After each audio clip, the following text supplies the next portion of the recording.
Welcome back, dear listeners, to yet another episode of A Nice Cup of History. I'd like to say we have stuck to a schedule, and we had planned to. This is not the first time we have recorded this particular episode. We recorded it 2 weeks early. We were in front. We were ahead of ourselves. And then Carrie's laptop decided to fuck up and lose the entire episode. Yep. So, we are in some sort of schedule, just not the one we wanted. But I digress. I would love to say that this will also continue in the way of fortnightly, but we are both coming to the end of being in an Amdram production of Shrek the Musical, which is in the beginning of June. So life is very, very busy at the moment. 2 weeks ago, which would have been yesterday when we originally recorded it, but is not now, it's 2 weeks ago, it was a very special day. Did you know, Em, that there is only a handful of people who have died on the same day on which they were born, and one of these people so happens to be a bit of a fave of mine. Mm-hmm. He's widely regarded as the greatest writer in the English language and the world's greatest dramatist. Many words we speak nowadays were created by him, and he's often called the Bard of Avon. Yes, I am indeed talking about William Shakespeare.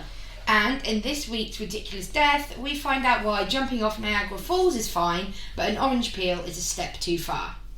So, pour thine wine, doff thy slippers, relax forsooth, and let's get historical. So, we've got to go back to the beginning.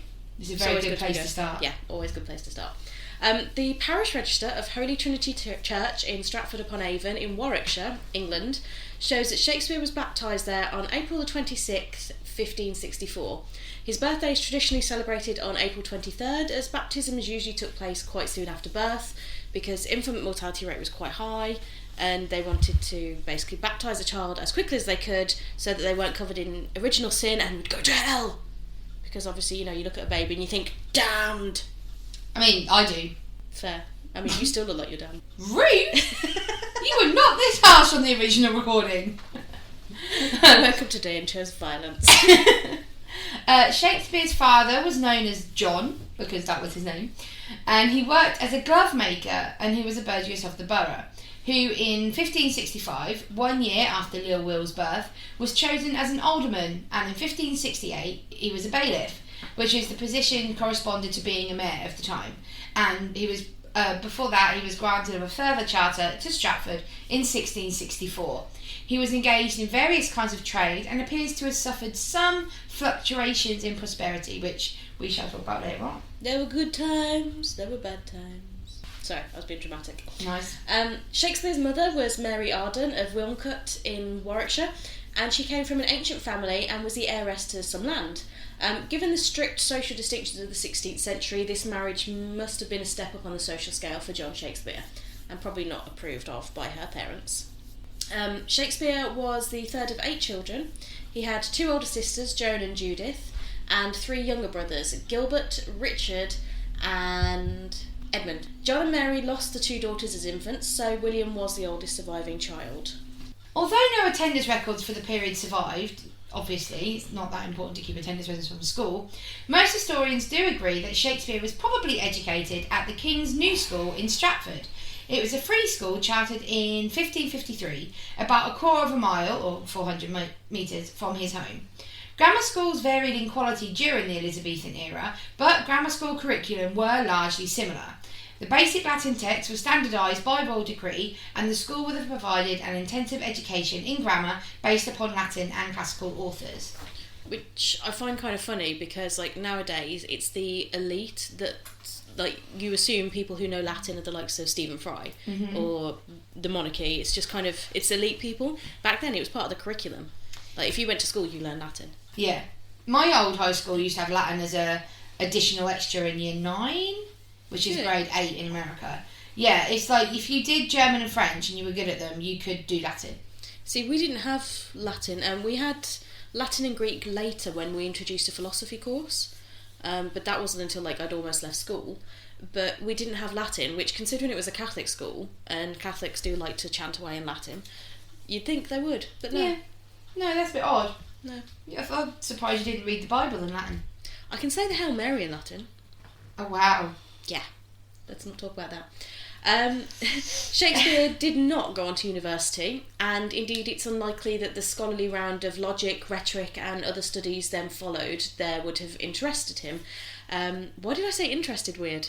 I don't know, you're having a moment, it's alright. This has led to some incorrect people wondering if Shakespeare really did write all his own plays, or if he even existed. I just can't even, why would you want to take that away from somebody? How can people think Shakespeare didn't exist, though? Yeah, it's like, we know he existed, we actually have historical records that this person did exist. Yeah. It's like, okay, cool. We'll just let people on, they can sit with the flat earthers and vegans. Yeah. They're all on the same. Yeah. You don't eat meat, you don't believe in Shakespeare, you think the world is flat. I do like the fact that the flat earthers have followers around the globe. Yeah, I enjoy that. Anyway, we're digressing a lot today. Sorry. At the age of 18, Shakespeare married 26-year-old Anne Hathaway. Spinster. Sorry. Says the spinster in the group, sorry. Wow. Liam is here listening, and you should see his face when Carrie called herself a spinster. Hi, Liam. Hi. No, I'm sorry. He married Anne Hathaway. Yeah. Was that before or after she was in Les Mis? I don't know. She's looking very good for her age, though. Yeah. Well, she dreamed a dream. Thank you for your input, my love. You're welcome. Anyways, so at 18, Shakespeare did marry 26-year-old Anne Hathaway. The consistory court of the Diocese of Worcester, Jesus, that was like a mouthful, issued a marriage licence on the 27th of November 1582. The next day, 2 of Hathaway's neighbours posted bonds granting that no lawful claims impeded the marriage. The ceremony may have been arranged in some haste, since the Worcester Chancellor allowed the marriage banns to be read once instead of the usual 3 times. Which is strange, because even now, if you want to get married in a church, you have to have your bonds read 3 times. Yeah. So even back then, it was even more unheard of. But it could be the fact that 6 months after the marriage, Anne gave birth.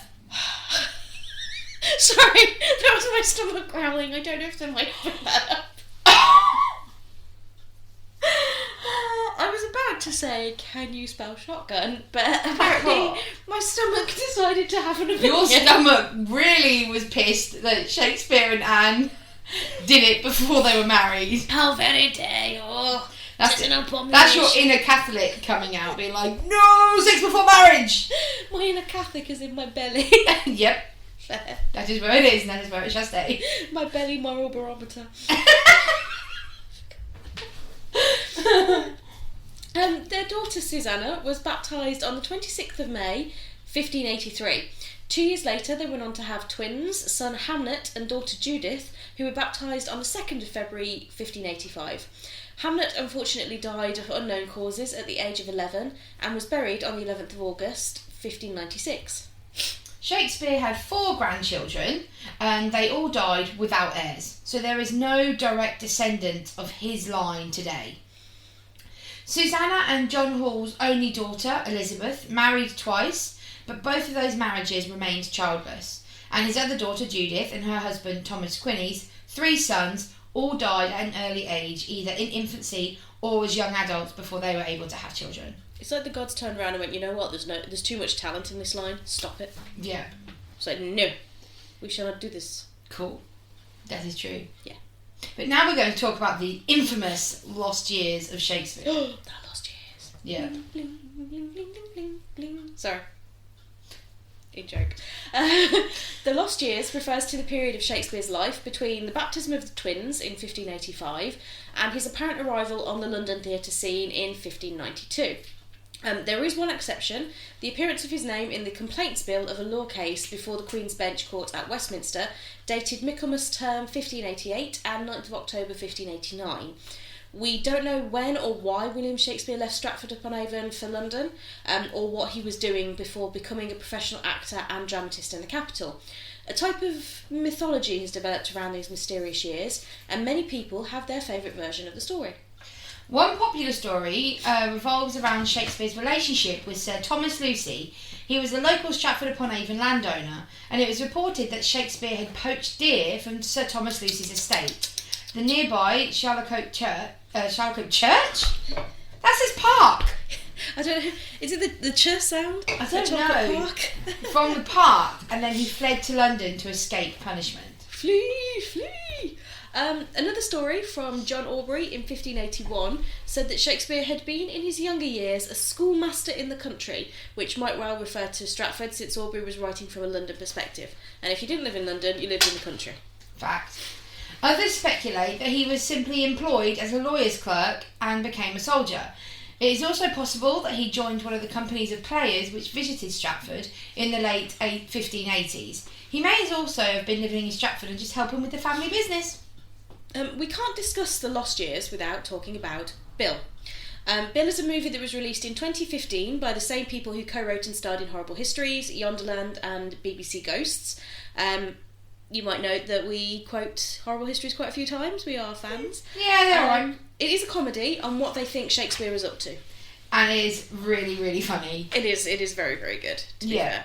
They believe that Shakespeare left Stratford to go to London to become a dramatist. Yeah. And he went without the kids because his wife had kind of supported him in loads of these weird and wonderful different ideas. And this one was just a bit too much. She was just like, you know what? I can't do it anymore. Yeah. It's like, you know what? Go and do this and we'll be waiting here when you fail and come back. Yeah. But yeah, there's a lot of good jokes in there. Some mostly for kids, but some for adults as well. Yeah. And it does cover a lot of things, and there's a lot of nerdy Shakespeare references. Yeah, and it all boils down to King Philip II of Spain. Came over and wanted to plot to kill Elizabeth I, so gets Bill to write a play that has an ending where they blow up the Queen. Yeah. It sounds crazy, but yeah, then it ends with him getting the Globe Theatre. Yeah. So it's a really, really good film. It's really, really funny.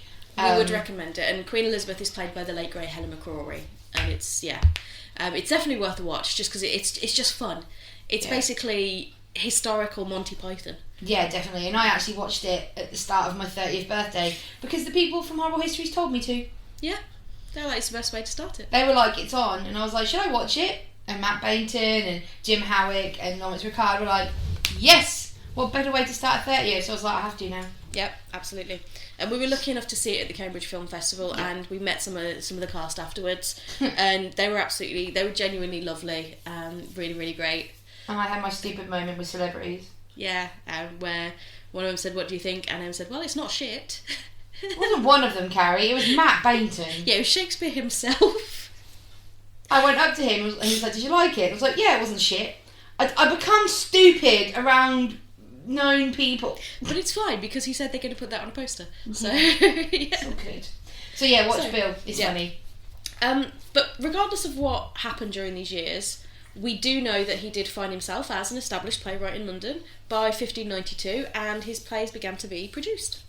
Which brings us lovely, almost you can say segue, into his theatre career in London. Nice. Now, it is not known definitively when Shakespeare began writing, but contemporary allusions and records of performances show that several of his plays were on the London stage by 1592. So we can assume that he started writing before 1592. Yeah. Early in his career, Shakespeare was able to attract the attention of Henry Wriothesley, the Earl of Southampton, to whom he dedicated his first and second published poems, Venus and Adonis in 1593, and the Rape of Lucretia in 1594. Yeah. I'm getting me mucking words fuddled. Nice. Thanks. I'm glad you got them the wrong way round correctly. Yeah, me too. By 1592, he was sufficiently known in London to be attacked in print by the playwright Robert Greene in his Coat's Worth of Wit, quoting, and he said, "There is an upstart crow, beautiful... Try again? We're doing so well today. There is an upstart crow, beautified with our feathers, that with his tiger's heart wrapped in a player's hide, supposes he is as well able to bombast out a blank verse as the best of you, and being an absolute Johannes factotum, is in his own conceit the only shake seen in a country." Scholars and historians do differ on the exact meaning of Greene's words, but most agree that he was accusing Shakespeare of reaching above his rank in trying to match such university-educated writers as Christopher Marlowe, Thomas Nash and Greene himself, the so-called university wits. The italicised phrase parodying the line, "O tiger's heart wrapped in a woman's hide," from Shakespeare's Henry VI Part 3, along with the pun "shake scene," clearly identify Shakespeare as Green's target. As used here, Johannes Factotum, or Jack of all trades, refers to a second-rate tinkerer with the work of others rather than the more common universal genius. Johannes Factotum. I might start using that. Like, Liam, you're a Johannes Factotum. Wow, that's harsh. It means you're a jack of all trades, mate. I don't get what it means. It sounds like an insult. You Johannes Factotum. Or it sounds like something you can get cream for. Green's Liam's attack. segment. Da-da-da. Green's attack is the earliest surviving mention of Shakespeare's work in the theatre. Biographers suggest that his career may have begun any time from the mid-1580s to just before Green's remarks. But they say no press is bad press, and he was mentioned in a newspaper at that time. Yeah, this is fair. How his career in the theatre began is unclear, but, and we're going to flex here, Shakespeare is believed to have performed here in our own town of King's Lynn. We have the oldest medieval theatre that is still working as a theatre in the country, and in 1953, whilst London theatres were closed due to the plague... Not 15. 1593, sorry, numerical dyslexia. Whilst London theatres were closed due to the plague, it is believed Shakespeare appeared at the Guildhall of St George in King's Lynn alongside the Earl of Pembroke's men. That's so cool. And I've performed there, and I definitely feel like either I didn't know or my younger self didn't care that I was performing on the same stage and down in the dressing rooms at the same place that Shakespeare had been. And Henry VIII had been there to watch plays as well. Yeah. Like, I think this theatre has just kind of bypassed me when I was younger. You wouldn't have appreciated it as much as you would now. No, I would not have. Yeah. But yeah, that's Younger really cool. you was not quite as nerdy. No. But that's okay. That's fine. Also, Shakespeare's leading comic actor, Robert Armin, was born in King's Lynn in 1565. The family living in what now is 78 High Street, which is near McDonald's.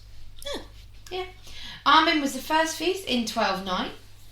You need to see the words. Autolycus in A Winter's Tale. And the Fool in King Lear. And is credited with being a major influence on Shakespeare. And he was from Lynn. That needs a plaque.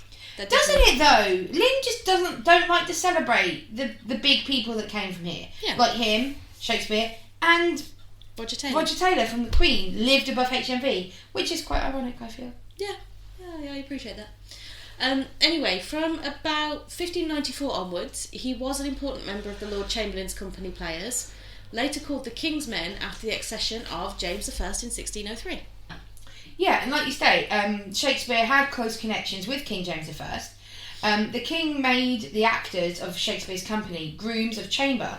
In response to this is when Shakespeare changed the company's name, like you said, from Lord Chamberlain's Men to the King's Men, and the new title made Shakespeare a favourite with the King and in much demand for court performances. Which kind of blows my mind, because him being from Warwickshire, he probably would have known of the Catesby family that were in the Warwickshire area. And he would have been very much aware of Guy Fawkes and the Gunpowder Plot. Right? Yeah. It's crazy. I wonder if he did anything. Or if he knew.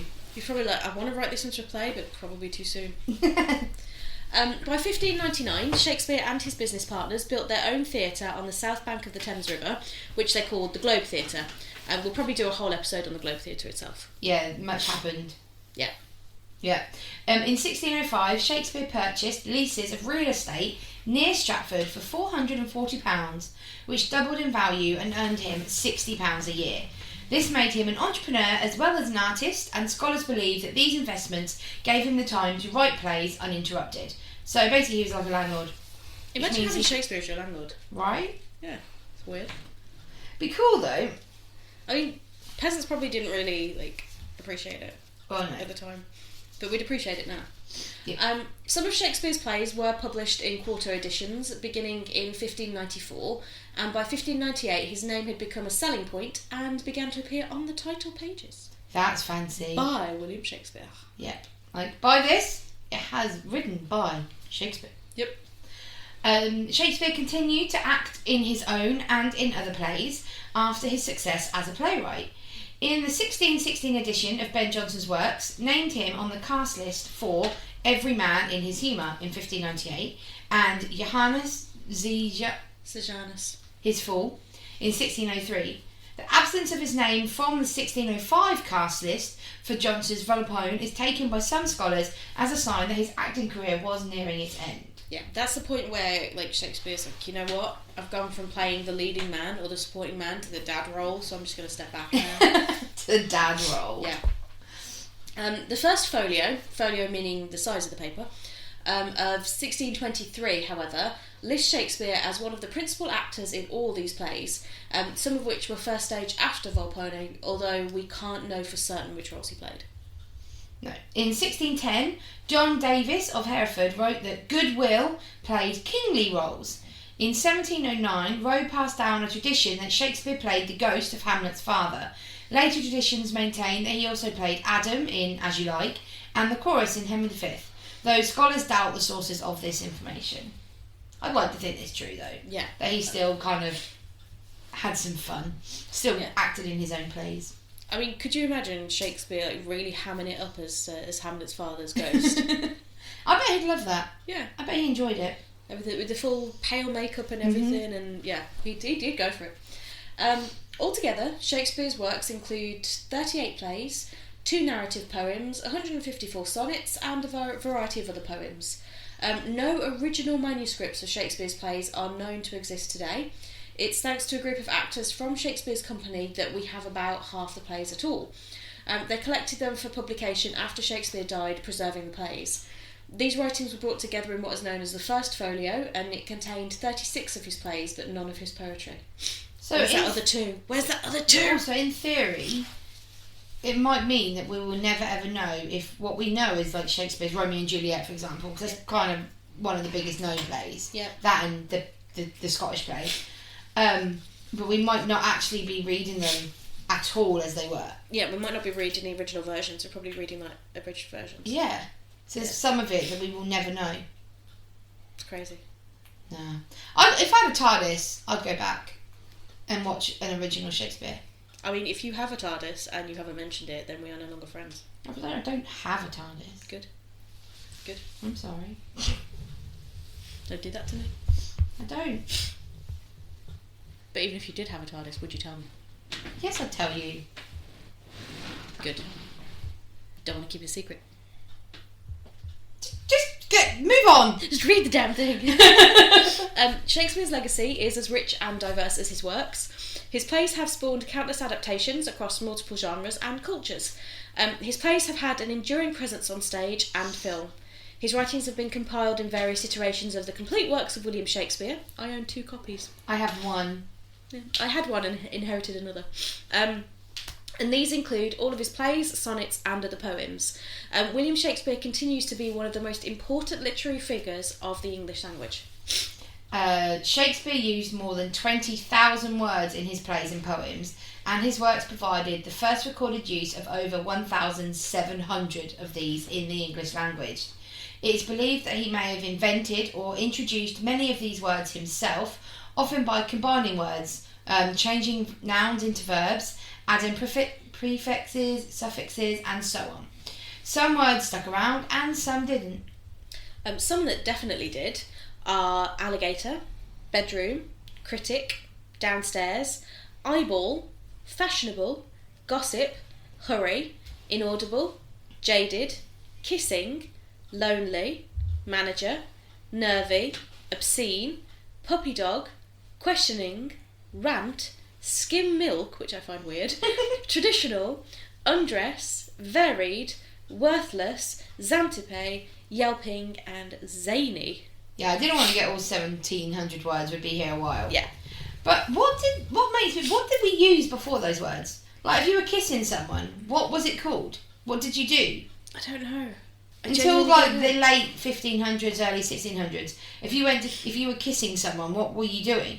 Unless it was spoken about, but the word was never written down, or you just bumped faces. I can't wait to bump face with you.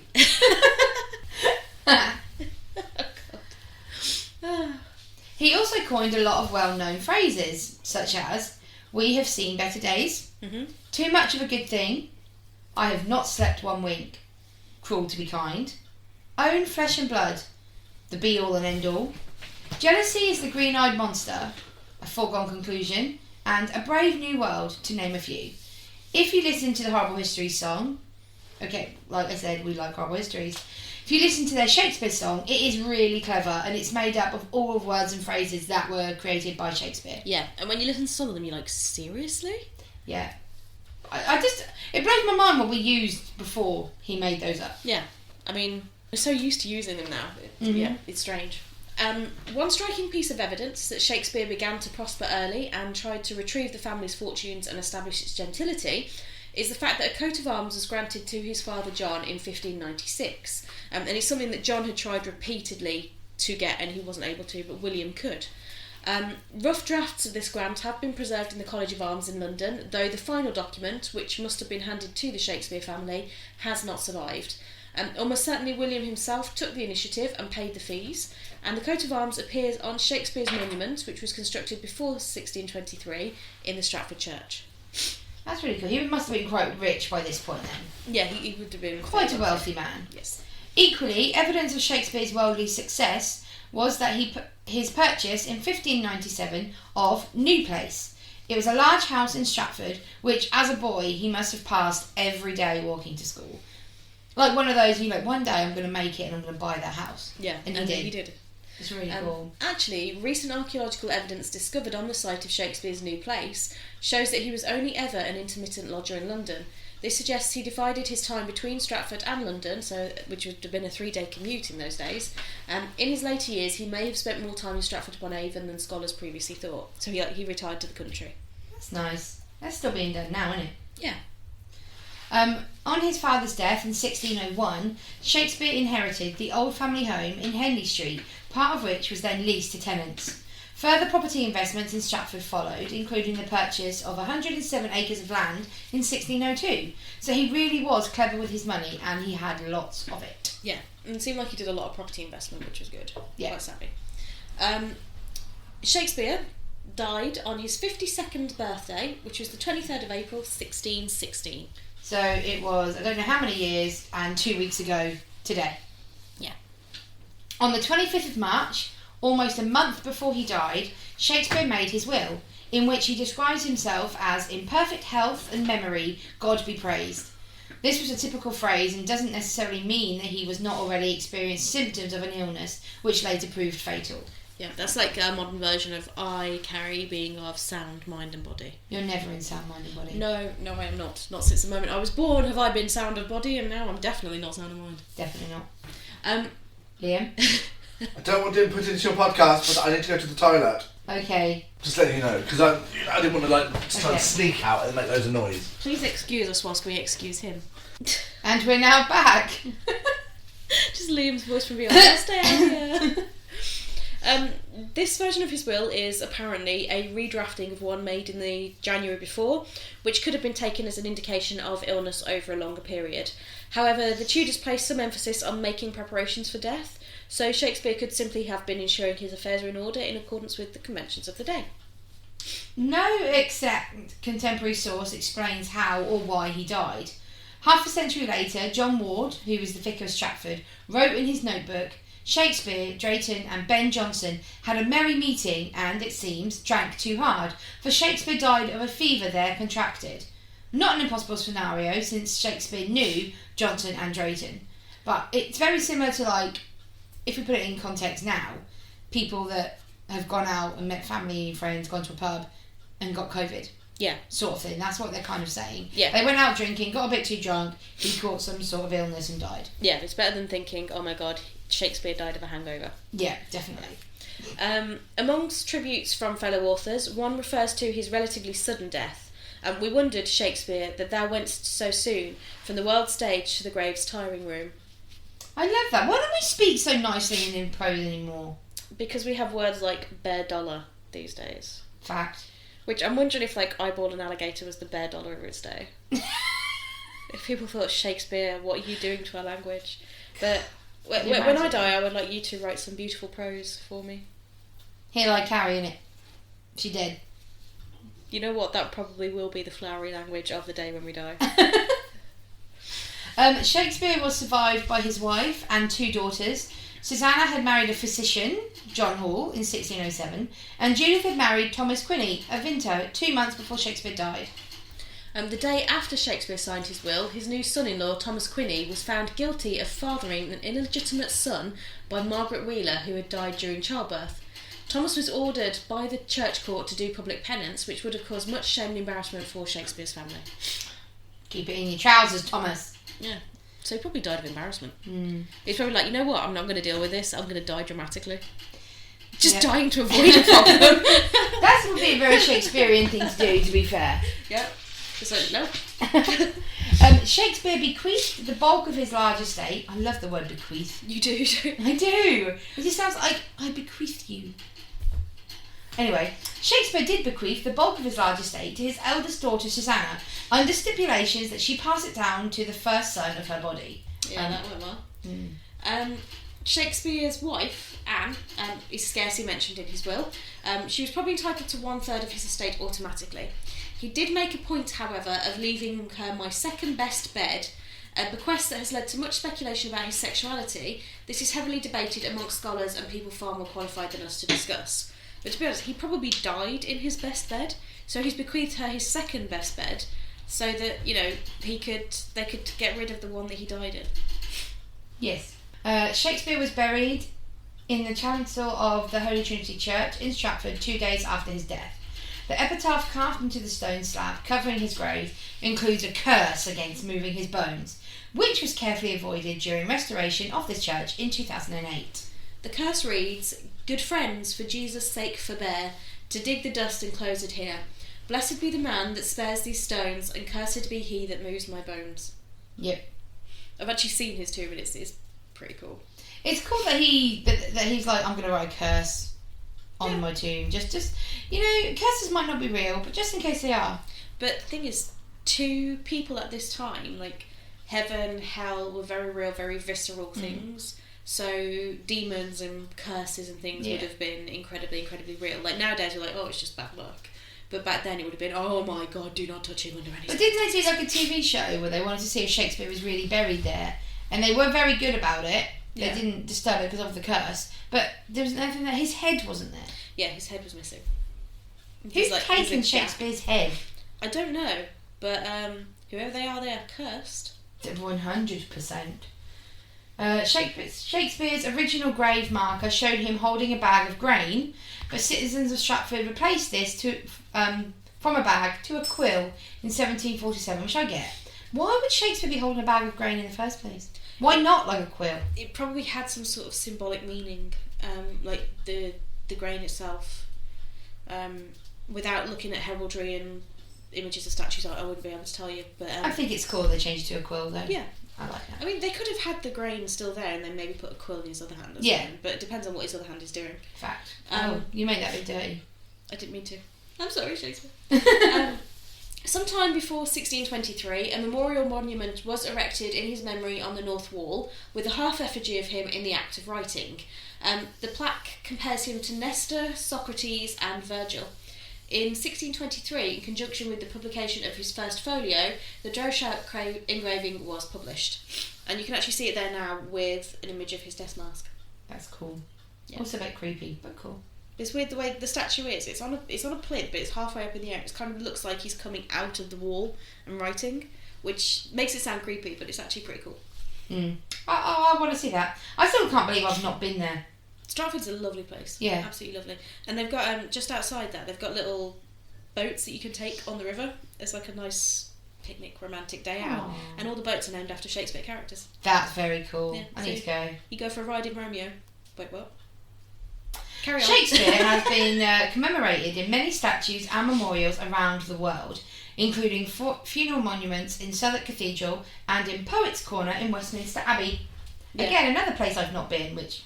I haven't been to Westminster Abbey either. It's weird, because my dude is in there. Yeah, you'd think, but no. No. Well, that's basically William Shakespeare. Yeah. I did find out some really random facts when I was researching him that didn't really fit in to any specific kind of subsection that we have when we talk about people.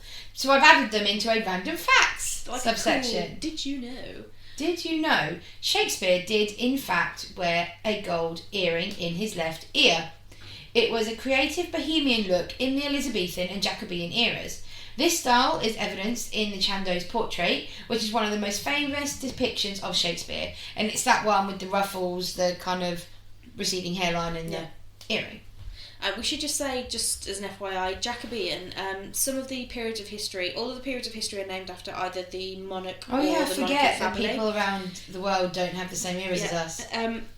Jacobean refers to King James because the Latin for James is Jacobus, so it's a Jacobean era. And I only found that out like 5 years ago. I was like, what? Yeah, and that was, and we're currently in our second Elizabethan era now. And apparently the era of King Charles is called the Carolingian, because Charles is Carolus in Latin. So we're going to go from Elizabethan to a Carolingian. Ah. And then I'm not entirely sure what William's one is. Bay. But yeah. Two of Shakespeare's plays, Hamlet and Much Ado About Nothing, have been translated into Klingon. Of course it is. The Klingon Language Institute plans to translate more. I don't know why they need to be in Klingon. It's Why okay not? that they're in Klingon, I just don't know why.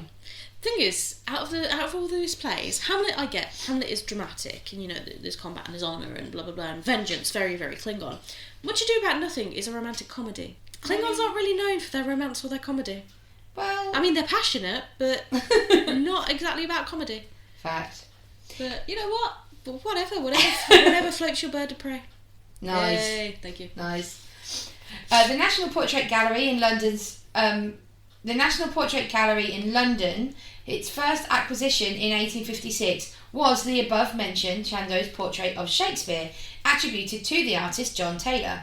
It is now considered the only representation of the writer that has any real claim to having been painted from life. One of Shakespeare's relatives on his mother's side, William Arden, was arrested for plotting against Queen Elizabeth I, imprisoned in the Tower of London, and executed.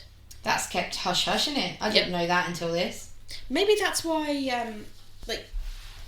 his mum was allowed to marry. If the family was slightly tainted by treachery, by treason, then maybe she would have been allowed to marry below her station, because at that point, they can't sink any lower. Fact. In the King James Bible, the 46th word of Psalm 46 is shake, and the 46th word from the end of the same psalm is spear. Some think that this was a hidden birthday message to the bard, as the King James Bible was published in 1611, the year of Shakespeare's 46th birthday. I'm sorry, but when I turn 46, if you don't include me in a Bible, then are we even friends? Yes. Fair point. I think that's quite nice, because obviously that was a massive deal back then. Yeah. So if the king did decide that he was going to rewrite the Bible and add a new psalm or whatever, it's quite nice that he included shake and spear. Yeah. If not, it's a weird coincidence. And the fact that the King James Bible has endured today, so every time you open up that Bible, you'd be like, happy birthday, Shakespeare. Fact. The United States has Shakespeare to thank for its estimated 200 million starlings. As in the bird. Yeah, the bird starlings. In 1890, American bardilator Eugene Schifflin embarked on a project to import each species of bird mentioned in Shakespeare's works that were absent from the US. Let's not talk about the impact on ecology. Part of this project involved releasing 2 flocks of 60 starlings into New York Central Park. So someone actually just had a job where they read Shakespeare and was like, would you not have this bird in America? Tick. Let's go and get this bird and release it into America. Next one. We don't have this bird in America. Tick. Let's go to England and release this bird into America. What? Yep. Meanwhile, Charles Darwin's just like, why? Why? Yeah. That's fun. It is. That's good. So that's Shakespeare. What do you think? Carrie, what's your favourite thing about Shakespeare? There are many things that are my favourite things about Shakespeare. But I love the fact that I know it's considered as elitism and things to like Shakespeare and to read Shakespeare, but when you see him, when you actually see his plays and take part in them, you realise there's a lot more groundwork to him. To be honest with you, I have a controversial opinion about Shakespeare. Go on. I don't think that Shakespeare should be taught in schools in the way that he is. Oh, okay. I think that, like I said, Shakespeare, people assume it's elite to read it, but I think that your best experience is by seeing it, by being a part of it. So I don't think that kids should be made to read Shakespeare. Maybe not until GCSE when they're talking about English language rather than English literature, and he should be studied in drama, so that you actually experience it the way that the audience back then should have experienced it, or the way that he intended people to experience it, because he didn't intend for people to sit down and read his plays. And if you read them now, like, you won't understand, you won't have a clue what's going on, but you can understand it better when you see it. Yeah, we did Romeo and Juliet in year 8. I think we read it and then watched the Leonardo DiCaprio movie. Yeah. And we did Macbeth. But that's all we did. Did nothing in drama. I didn't do drama at GCSE or anything, but yeah, we never did Shakespeare and drama. But the best times I've seen it, there was like a series for the Queen's Diamond Jubilee. Yeah. And for Shakespeare's like 400th death day birthday. And they did a TV series called The Hollow Crown, and it's like his plays, his history plays. Incredible, absolutely incredible. And they were good, they were visceral, it was all the original language, and everyone just played a blinder in it. They really did. And it's a good way to experience it, which is the way he would have intended. Yeah, definitely. And I don't know, how do you feel about the reimagined ones? So I know that Hamlet is currently doing the rounds where it's set in like Afghanistan in 2015. It's said with the same words but with guns instead of like knives and swords and stuff. It kind of brings it to a modern audience. So you've got 10 Things I Hate About You, which is a modern version of Taming of the Shrew. You've got O, which is a modern version of Othello. Both of them starring Julia Stiles for some reason. Mm-hmm. And West Side Story being Romeo and Juliet. Yeah. I'm all for bringing them up to modern times. And putting a bit of modern context so people can kind of understand the setting. I don't mind seeing them in the original setting, that's fine. But putting them in modern times, but within reason. Don't kind of go overboard with it. Don't make it too modern. Yeah, because I think people need to go to the Globe more, like GCSE and stuff, because we went and saw The Tempest twice. Yes. Once in the gentleman's box, being all fancy, and then once at midnight for a £5, standing down in the outside of the peasants. Yeah, down in the pit. Yeah. Yeah, that was pretty cool. That was unreal. That was amazing, and it was Roger Allam as Prospero, who was amazing, and the guy that played Caliban was incredible. Yeah. But standout performance for Colin Morgan as Ariel. Without a doubt. Like, even when he wasn't the main actor, even when he was just sitting still in the background, he sat that still that you couldn't take your eyes off him. And when he sung To My Soul. Yeah, but you're a little bit in love with him, so you're but when we were sat in the gentleman's box B, he was singing and staring at me. I'm going to take that to my grave. It was me he was staring at. But it's that moment when we were down in the pit, and I just kind of happened to glance around me, and I saw him walking on the edge of the box behind me. I was like, turn around. Because we missed that right now. Above it, didn't we? Because he was right below us and we didn't know. But I was like, oh my god, turn around. He's like 2 feet away. This is amazing. And that costume, that's nothing to the imagination. No. And the Globe Theatre itself is like insane. It is. It's a beautiful theatre. It does definitely deserve its own episode with all the fires and the moving from one part of London to the other thing. Yeah. And the fact that it was Shakespeare's own play that burnt it down. Yeah. But that is for another time. Spoilers. So, Carrie, I'm going to let you have a moment now, because you're really into Shakespeare. Yes.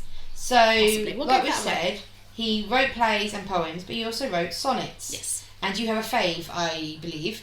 I do. I read a book when I was younger called The King of Shadows. Of course you did. And it's about a young man who, he's doing a production of Shakespeare or something, and he falls sick, and it turns out he's got the bubonic plague, which can be treated nowadays, but he falls into a coma. And in this coma, he kind of goes back in time to Shakespeare's time and gets embroiled with Shakespeare and helps him. That's cool. And as a gift, Shakespeare writes and dedicates Sonnet 116 to him. So now he comes back into the modern day, and this is my sonnet. And it's the first time I ever read a Shakespeare sonnet, so it's one that stuck with me. Oh, that's a really fun book.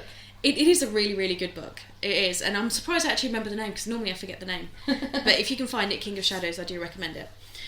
But it's Sonnet 116. Let me not to the marriage of true minds admit impediments. Love is not love which alters when it alteration finds, or bends with the remover to remove. Oh no, it is never fixed mark that looks on tempests and is never shaken. It is a star to every wandering bark, whose worth's unknown, although his height be taken. Love's not time's fool, though rosy lips and cheeks within his bending sickle's compass come. Love alters not with his brief hours and weeks, but bears it out even to the edge of doom. If this be error, and upon me proved, I never writ, nor no man ever loved. Aww. It's like basically saying, love is all these wonderful things, and if you think I'm wrong, then I clearly never wrote a word in my life. That's really lovely. Yeah. It's beautiful. Right, so there we go. Shakespeare. Shakespeare! Not only have you waited for 4 years to do Shakespeare, we specifically waited so we could do it upon his birthday. Yeah. And then it messed up. And then we've had to record it twice. But still, we've recorded it twice. I think it's good. That is Shakespeare. And we had a little cameo from Liam. We did have a little cameo from Liam. He's now gone. Bye, Liam. But Liam is from the Manic podcast with him and our other friend Tobias, where they talk about all things geeky. Movies, TV shows, games, rumours, spoils, like, they have anything geeky. So if you're into that, check out the Manic podcast, two N's, very important, for all of your geekiness. Yes. 100%. But now we go on to our usual segment. Yep. And this is Ridiculous Deaths. Ridiculous Deaths. Yeah, and this is the part where we don't tell, one of us will research this and we won't tell the other one what it's about. So Carrie doesn't have any idea about, well, she didn't when we recorded this the first time.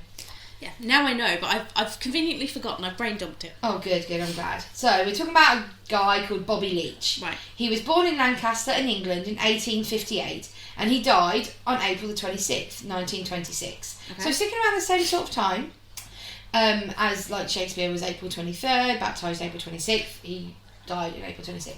Yeah. And he was the second person ever to go over Niagara Falls in a barrel, accomplishing the feat on July the 25th, 1911, while Annie Taylor, the first, did it on October the 24th, 1901. So 10 years later, he attempted it. And as an amazing and somewhat crazy that this stunt was, it wasn't without injury. He spent 6 months in hospital recovering from injuries he sustained during the fall, which included 2 broken kneecaps and a fractured jaw. Oh, the pain. Yeah. But he was actually a performer, Bobby Leach, with the Barnum and Bailey Circus. As in P.T. Barnum. As in P.T. Barnum, as in The Greatest Show. And he was no stranger to stunting, so being in pain was kind of came with the territory. Yeah. And prior to his trip over Niagara Falls, he owned a restaurant on Bridge Street and would boast to customers, anything Annie could do, he could do better. So, like... He could do better than Annie could do. And he did, going over the falls. He did. 10 years later. Yeah. Leach returned to Niagara Falls, New York, in 1920 and operated a pool hall. While he was in his 60s, he attempted to swim this whirlpool rapids, but failed after several attempts. During these aborted attempts, Bobby Leach was rescued by William Red Hill, Sr., a riverman who knew the falls well and became well known in the area for later rescues. So he could do the barrel, but he couldn't quite swim across the rapids. No, he was in his 60s at this point. Yeah, to be fair. Yeah. In 1926, he was on a publicity tour in New Zealand.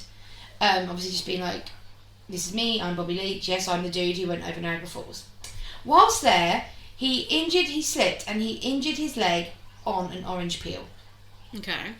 The leg became infected and eventually gangrene necessitated in, and they had to amputate his leg.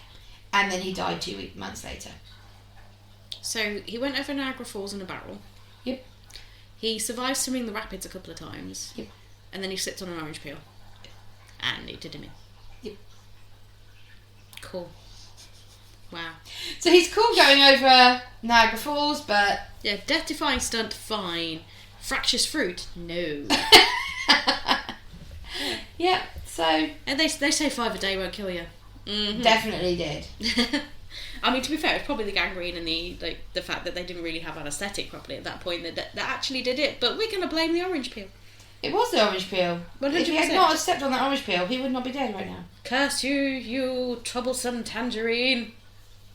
And on that note, we're going to bid you adieu. Adieu. Fare thee well. Parting is such sweet sorrow.